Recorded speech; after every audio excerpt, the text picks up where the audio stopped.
It's the Playhouse Podcast with Kat and JJ. Believe it. I missed everything. Missed the show? What am I going to do? Check out the Daily Podcast. So you're the reason they had to hang up that sign. Yeah, new policies were created because of your actions. Those stories coming up in the podcast in a couple of seconds. Plus, all of our favorite moments of the week. Let's go! Real quick from Pam. Basically, her and her husband just moved into their brand new home in the fall. Excited to be hosting Christmas this year. Combined families. She's in love with their brand new hardwood floors. Thinks everyone should leave their shoes off at the door. Her husband said it makes them look uppity. Mm-hmm. And grandmas and grandpas aren't going to want to do it. She said, I thought we tossed that at you because you're pretty good at having listeners comment on this stuff. So. Listen, Pam, husbands are wrong a lot of the time. Derek said the other day, and it made me like, what are you even talking about? He goes, I get really embarrassed when people come to our house because we have nothing on the walls. Like, I feel like they talk about us. Really? He doesn't want me to host book club. He doesn't want me to have friends over. Would you judge somebody if they didn't have photos on their wall? That's a little weird, right? Yeah, I guess. I don't think I've ever been through that situation where I've noticed blank walls. But I guess when we're looking at houses, have you ever gone through someone's house and they've already started kind of decluttering, you know, when they're going to show their home and that stuff is gone? I thought it looks cleaner. I'm not big on stuff everywhere. It's just not a priority. But when it comes to taking your shoes off, I will always do that for people, and people will always have to do that at my house. Hey, Brian, thoughts on this whole thing, man? Your shoes are part of your dress. And it's just not right for someone to ask you to take your shoes off. If you're that, you know, also there's plastic, they call them runways that you can buy them for at Walmart or any of the stores. They're plastic clear. They come in 6-foot rolls. Yep. But you don't ask your guests to take off your shoes. And you Why, know, that's how I got around it. And if they insist, then I just don't go back. Jeez. That's it. That's it. All right. I appreciate it. Karen, good morning. Thoughts on the shoes? Yeah, I just think it's a respecting to me. Yes. I guess. I mean, I agree. That's what it is. If I literally could take my shoes off at work, I would, because I hate mopping up floors after people come in and going, you know. It's just a thing. But I also think of babies, too. Like, if I were to go somewhere and you have people with You'd make them leave their baby at the door? You leave them in the car. Okay. Yeah, no. They're crawling. They're going to be on the carpet. People's whatever was outside is now inside on the carpet, on their little hands. That's what I think about. So you don't have any problem taking off your shoes at the door then, Karen? No, absolutely not. I think, like I said, I think it's a respect thing. Right. Most of the texts that we're getting, people are like, no, I'm leaving my shoes on. This is surprising. Hey, Karen, thanks for the call. I really appreciate it. I want to get Laura's thoughts on this as well. I think they should leave their shoes off at the door. I used to have a party for my son whose birthday is the end of March, and they used to come in. I asked people to leave their shoes off. They didn't want to do it, and my floors would be such a mess with all the snow and the mud. Sure. It would take me like a week to get them clean again. Yeah, a lot of text rolling in as well. Thank you. I appreciate that, Laura. All right, so Tina says, unless your shoes are covered in snow. Did you read any of these? No. Okay. Are covered in snow or mud, shoes on. My house is lived in. Clean, but lived in. Lived in. So is mine. Mine is very clean and lived in, but you don't need extra dirt. That's what I look at. Like, you want to invite extra dirt in. This one is interesting. Albert says, I'm originally from Hawaii and no one wears shoes in the house. Everyone just automatically takes their shoes off at the door. I live that Japanese lifestyle. You just do not wear shoes in the home. Trevor, you got a different angle on this for us? I worked for a utility company, and if we went to a customer's house, if we took our shoes off, even if the customer requested, we'd be fired if we got hurt. Oh, right. Okay, so that's a workplace violation then. Well, then that's your job's job to equip you with shoe covers. Like, I've had people that work on our, furnace or whatever. You put shoe covers on. I'm good with that. We were talking about the text that we had gotten from a listener about the hard launch of a relationship over the holidays. So, for instance, she's thinking about introducing her boyfriend of 3 months to her family over the holidays. And is this the right thing to do, or is this just off-putting? Yeah, Cassie had said her boyfriend was the one of 90 days to say, hey, we should do Christmas at your family home. And it just sounds like she does have some hesitation. She's like, this is kind of a sacred zone until I'm ready to introduce you. I just don't know if a major holiday is the time and place. Hey, Kim, I appreciate you calling. You've been through something like this, right? Well, don't do what my mom did. She basically, surprised us along with the gifts that she has a new man in her life on Christmas Day. So don't do that. That would be nice. Yikes. We call that a hard launch. That would, the thing is now you're going to link that feeling to the holidays, which is not good. Right. Like, why is that a surprise to us? It's not a gift. Like, surprise new dad. What is going on here? Like, why do we need to be surprised on Christmas? She could at least wait it the day after, a couple days after. I don't know. Or maybe even like New Year's Eve. Like, hey guys, I want a fresh start. Yeah.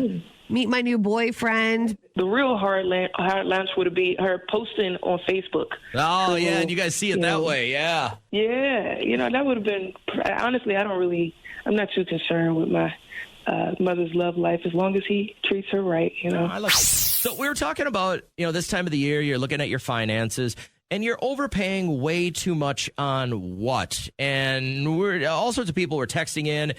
We talked to Wendy a couple of minutes ago who has 15 birds. So she's buying more and more and more exotic birds. And then I saw Amber's text, and I said, Amber, you got to call us because I always wonder who is spending money on this stuff, and it's clearly you. Tell everybody what you're spending way too much money on over and over again. I hate it. What is she saying? What are you saying? I hate it. So my farm game. The farm game's on her phone. She's the one that's buying the extra tokens. How much do you think you've spent on this stuff this year, Amber? It's so bad. Probably like $150 to $200. Amber, you're the one I yell at my TV. I'm like, who the hell is buying this? It's Amber. So, okay, now, Amber is. Before we're too harsh on you, I just want to say this. I'm going to stand up for Amber for a second. Does this offer you some kind of joy, peace, levity in your life at all? It makes me, it's amazing. I love it. I don't drink, I don't smoke, I don't do drugs. Okay, so, all right. First off, lame. Second off, are your bills paid? I'm kidding. Are your bills paid? You're doing good? Yes. See, Good. that's the thing. Like, if someone's going to spend their money on weed, I don't even care. I don't care if that's what you want to spend your money on. As long as your bills are paid, you know what I mean? Right. I think there's a good balance here. You're probably not going to the casino and spending your kids' college tuition there. You're probably not. You say you're not boozing. You don't smoke. You don't do drugs. So just the money that I probably spend on beer in a year or Jameson is way over your $200 on your farm coins. Explain farming. Okay. So could you first off farm in the real world? Not a chance. What do you mean? Are you farm? Like, what is this? I don't even know what the game is. It's called Heyday. So it's like a game you put on your phone. It's so addicting. Like, you have animals, you have your farm, you get to feed your animals, you get to like grow crops, and you have to I don't know. You can open other farms. You can buy like more animals. It's so fun. How many farms do you have at the moment, Amber? I think I have like 3 different types of Okay. I'm on a really high level. So when I had to go get my phone, I had to make sure the guy could get my new farm, or else I wouldn't have bought a new phone. You're like, most importantly, you got to move my sheep over. You don't need to save my contacts. Don't have to transfer any of those emails that were really important for my company, but can you save my farm? The cattle are fed at noon. Yeah. All right. How much time will you spend on your farms today, Amber? Oh, I work, so probably not very much. Maybe like a half an hour at night. I think that's reasonable. While you wind Most down. of us are going to watch TV or scroll through Instagram for a half hour, so I don't think that's not that bad of a deal. All right. Are you telling the rest of your friends about that, or are we really unique in understanding this about you? No, people know I'm obsessed with my farm game. I'd love to meet people that I just can't relate to, because then you get an interesting side of life. So, good. I'm glad that it makes you happy. I'm glad Amber is happy. Is it the first thing you do in the morning is check to make sure all your animals are okay? No, it's not that bad. Okay.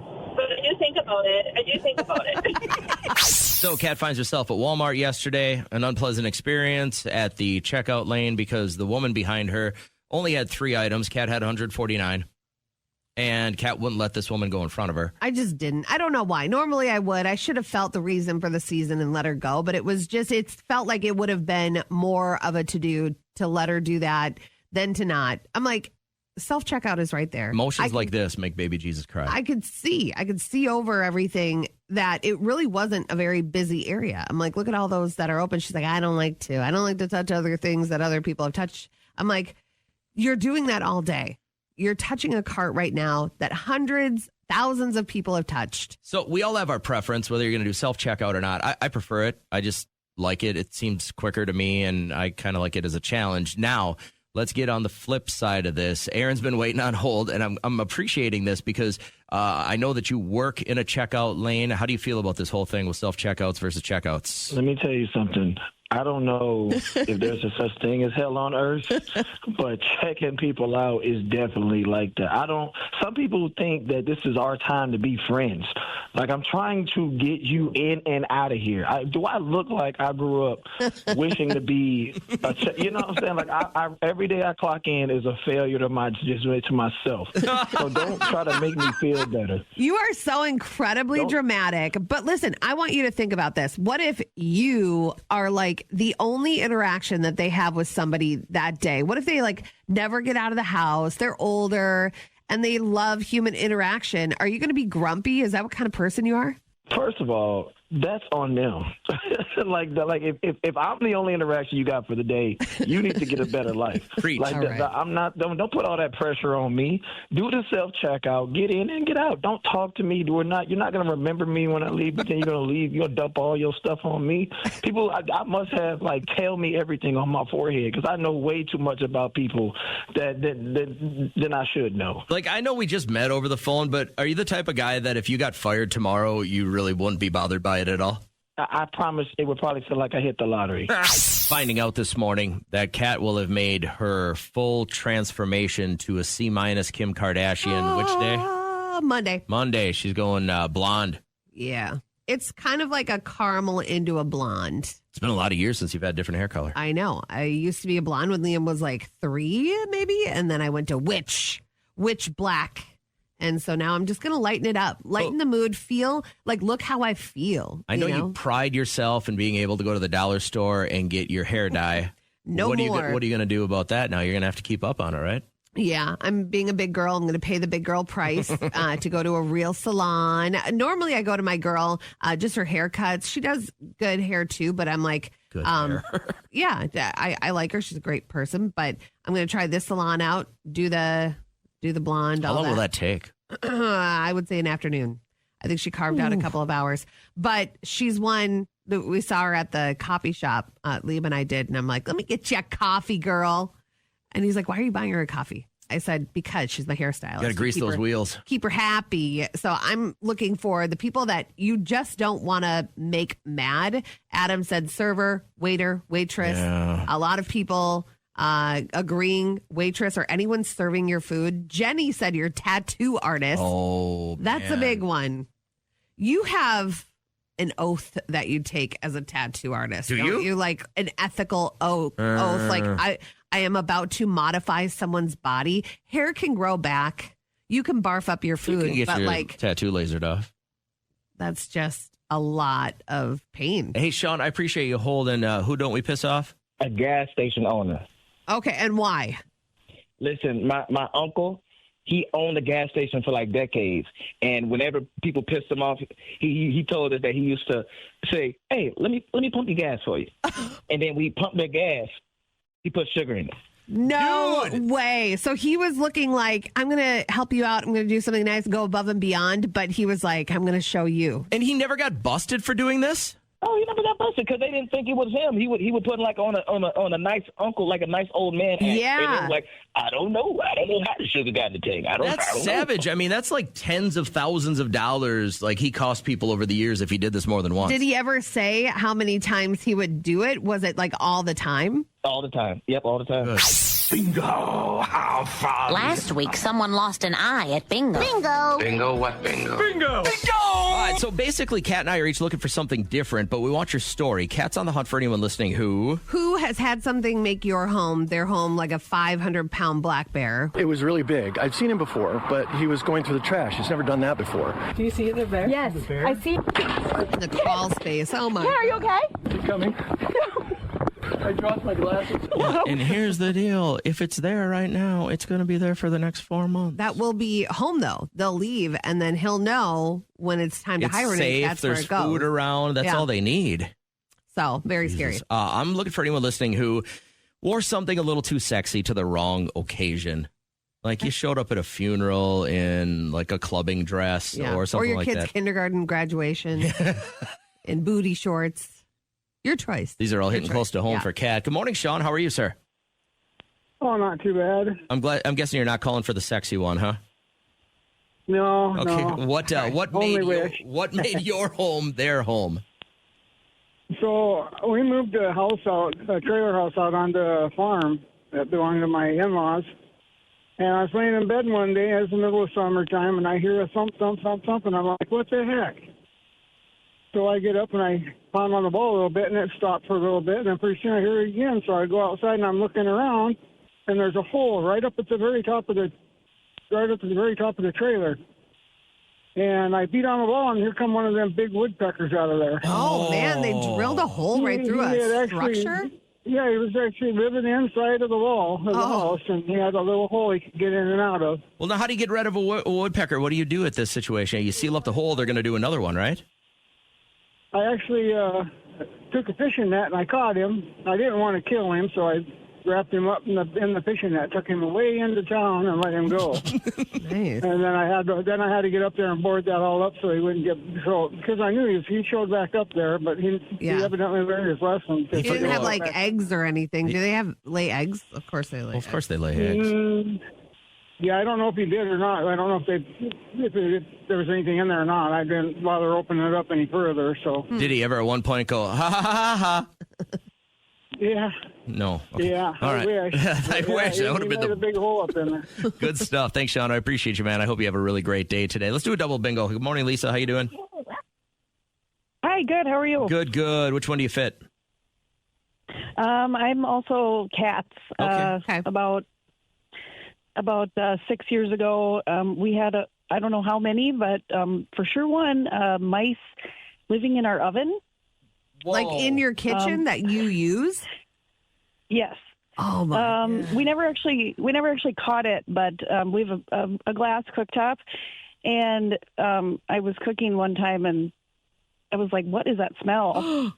And it turned out it was there were mice living in like the bedding of the insulation part of our oven, and then they were actually peeing in like where the cooktop part. Yes, they go to the bathroom. They don't even know. Like they don't have any control. That's why they just leave their droppings everywhere. Yeah. So my husband and I actually spent Christmas Eve that year tearing apart our entire oven. I would just toss it. I would burn the house down. That's crazy that you kept your oven and like wanted to clean it out. I'd be like, Maytag, let's go. Well, it was a brand new oven. And they had to be getting in somewhere. So like that didn't stop it then, right? Like you still had mice somewhere. Oh, yeah. It was a really bad year for mice that year. Mm-hmm. Our cat, I think, caught 2.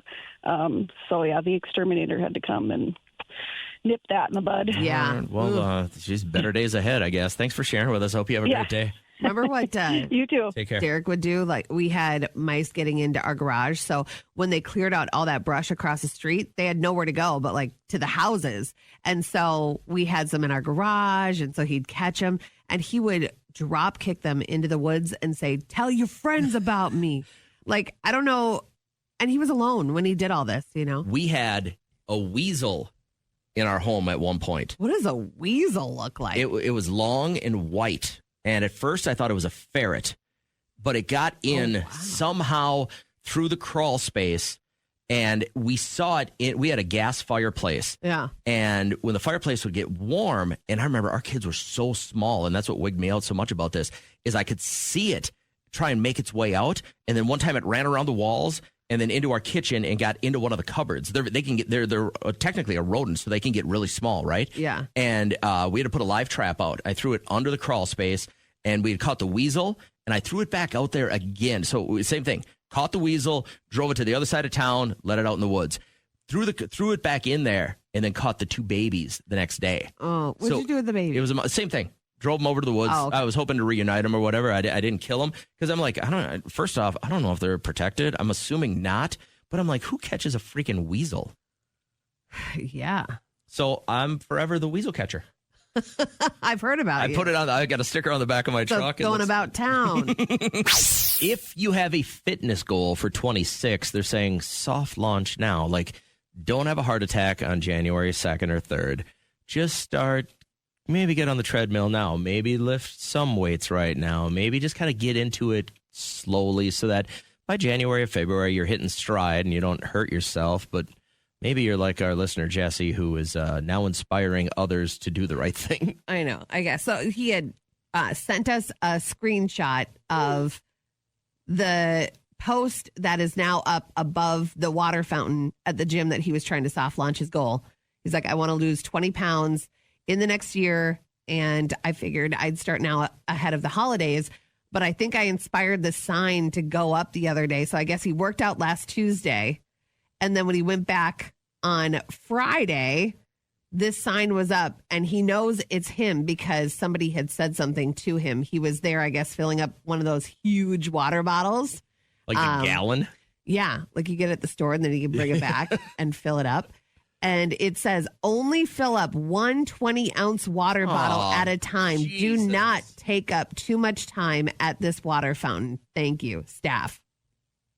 Jesse, I think it's you. If you are the only one that did that recently. 2. The next day, I would bring 2. And just fill it all up. I would wait till it was the busiest time, and I would go right up there and be like, hey, can I jump in here real quick? I need to get some water. Yeah. And then I'd whip it out. Some woman that was standing behind him let out one of those big breaths that he could feel on the back of his neck. And he's like, I know that this sign was for me. Jesse, it might have been. I had somebody complain and I'm so happy now that we've got a gym set up on our property that I don't have to go to the gym anymore. I can just work out. I can work out to my own music. I can play a couple of games of pool in between workouts. I can watch some TV. Like, it's all catered to me. But I was at a bigger gym once, and I got up to get my water bottle, which I had left at a previous bench. And this girl complained that I didn't wipe my sweat off the bench. Well, I wasn't even done with it yet. You were going back. Because I had gotten up, she went and complained. Now, first off, if you're going to piss and moan about somebody else, hey, get a paper towel, spray it down, and wipe it down yourself. You're going to take the time to walk all the way up there to complain about somebody else. Get bent. No time for you. And the only reason I probably didn't give her a tongue lashing is I'm sure she was running film. Yes. You know what I mean? You would have been viral. One of these people, I would have been viral for being the gym jerk that yelled at the girl who was just trying to get a workout in and set up 4 cameras and wore only a sports bra and a thong to the gym and didn't want anyone to pay attention to her. That's a goal that we could soft launch for people. I know that men out there get very bothered by the girls that film and then insinuate that you walked in front of my camera. Oh, I'm sorry. I didn't know you owned this part of the gym. Yeah. Jerk. And I think, listen, I would even look if you were there and you were wearing basically underwear. I mean, they're admiring. I wish more women knew that. There's a fine line between admiring and then oogling and making someone uncomfortable. If they glance at you, do not post the video. If half your boob is hanging out your tank top, I'm going to look. Listen, this is just the programming the good Lord gave me. It's the same as if I see a fire or an old person fall down, I'm going to look. I'm probably not going to run over to you like I'd help the old person, but you can't go, they're just staring at me. I'm not staring at you. Half your boob is out. Yeah. Like, it's just natural. Like, you want to let your butt cheek hang out? I'm probably going to catch a peek. Right. I'm just a guy. You know what I mean? Like, I'm just a guy. So the question we had for you this morning is, have you ever been the inspiration of a change at your gym? A change, a sign that went up. Maybe you were a lunker. Is that what they're called? Yeah, lurker. No, the lunk. The only thing I would ever try and inspire is any kind of sign that would say, if you're over 60, wear a towel. I don't know what it is, but when guys hit 60, they prefer to walk around the entire locker room, post-shower, pre-shower, post-workout, pre-workout, naked. That's cute. It's not. That's charming. It's alarming. It's not charming. And then they got to one-up it by walking up to their friend, looking them dead in the eye, and then putting one leg up on the bench. Listen, us ladies have that same issue, but it's not an issue for me. If you leave your 80-year-old boobs that lay on your thighs when you're sitting there getting your socks on, you've earned that. You've earned that gravity. You've earned my respect. You have your cute little white underwear that goes up way past your navel. Like, that's what we go through, too. And I don't mind. It's like locker room as Sue locker room. I went here for a quick workout, maybe to make myself a little healthier. What I don't need is a side of schmaltz. Just I don't need. Great. I'm so happy for you that they're all the way to your knees. That's a well-earned thing. I don't care. I don't want to see it. This segment is called What's in a Name, where basically you call if you don't know Kat, and she believes she can tell you what you do for a living just by knowing your first name. It's pretty phenomenal. I do get a lot of people that will walk up to me and do it. For some reason, I've only always been able to do it over the phone. I think I just can't. I don't know if I can see your face and do it. Well, I think it's probably because you judge by what they look like, what they're wearing, if you see them get out of a vehicle. I mean, those are all tells of what somebody would do for a living. Here, we only just get your first name. And if you want to give it a shot, you holler at us real quick. What's yours, sir? Logan. Logan. And you're positive that there is no way on God's green earth that Kat could know what you do for a living? No chance. Let's go. What do you got, Kat, for Logan? Logan, are you a firefighter? That is correct. Dude. And how long have you been fighting fires? Full-time, just a little over a year. Okay, so so this is your full-time job. You go and wait for something to burn, and then you put it out. Yep. Yeah, that's just crazy how you run to what's scaring people the most. We think it's pretty amazing. We also talk about how you guys make some pretty incredible meals for each other. So what is like one delicacy that you make for other firefighters? I guess it all kind of depends. Today I'm cooking. I'm just making some tacos for the guys, but nothing too fancy today. What leads you into this career, Logan? It's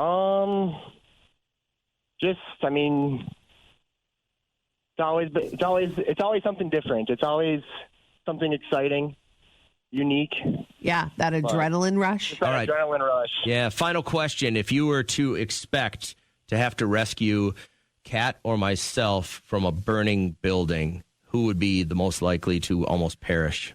Ooh. Well, if you're both in the same room doing the radio show, I could grab you both. Well, look at this guy. Throw us over each shoulder. Let's both go. Sides. I like this guy.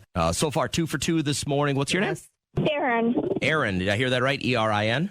Yep. Okay, Aaron. Kat, what are you feeling here? Yeah, I love a good normal spelling because it quickly pops into my mind. Aaron, you work with petrol. Do you work at like a gas station? I do. Look at that. Oh, my God. All right. And what's the best part of your job, Aaron? Getting to talk to my regulars. Well, I bet that they're happy to see you, too. Not that the weather doesn't alert me, but I know that it's cold weather season when it's the rubber glove time. Did you see that? No, what's rubber glove time? This guy. He wears 'cause rubber he gets his gloves hands with too lotions. chapped? It looks really weird. It looks weird, but I'm sure. I mean, my son has this happen to him when he plays hockey because your hands get so dried out, right? And it'll be about January where he'll get like big cracks in his hand and they hurt really, really bad. One of our sales girls came in here and she was like showing me something on her phone and I could only pay attention to her knuckles. She looked like a UFC fighter. And they were like kind of bleeding a little bit. I was like, do you want some of my lotion I have behind my whiteboard here? She goes, no, I'm good. I go, girl, you are not good. So speaking of cold weather season, right? We're in this big snap of cold weather. I come home yesterday. I go in the house, take care of the dog, let it out, have some lunch.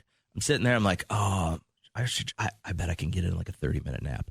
So I just on the couch, cuddle up, take a quick 30-minute nap. I'm like, all right, I get up, I take my pre-workout, I let the dog out again. I head out to our shed where we got our gym.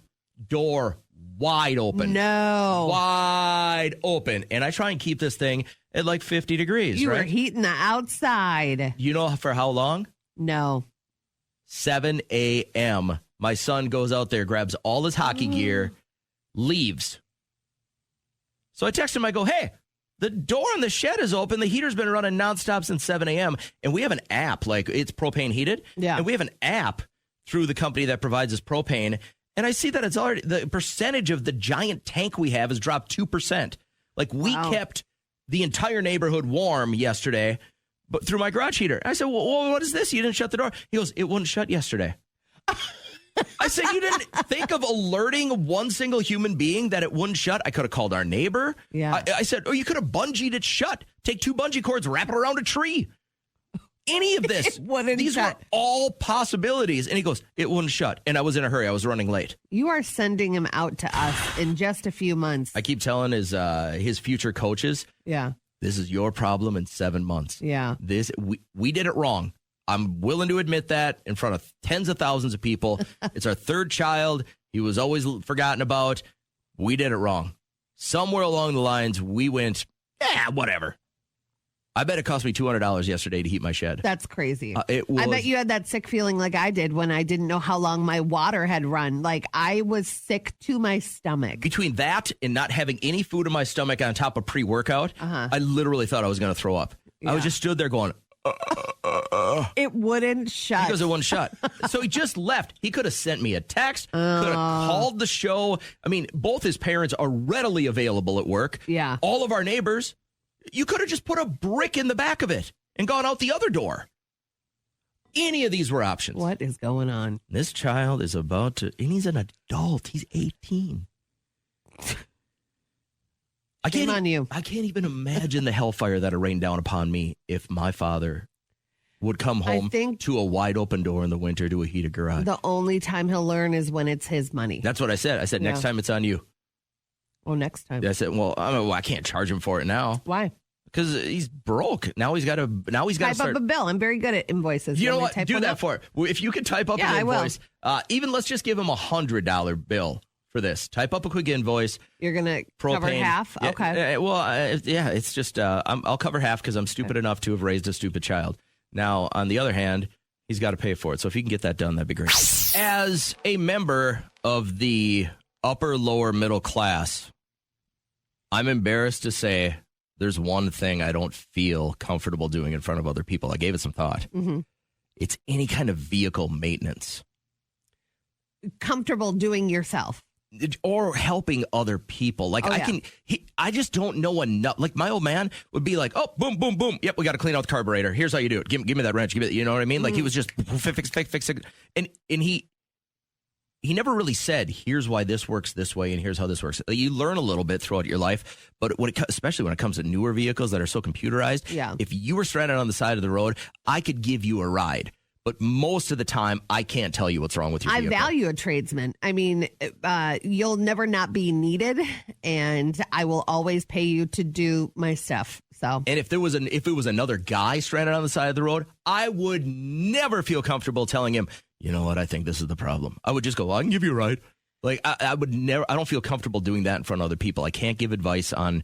Well, I wouldn't want you to fake stuff. it.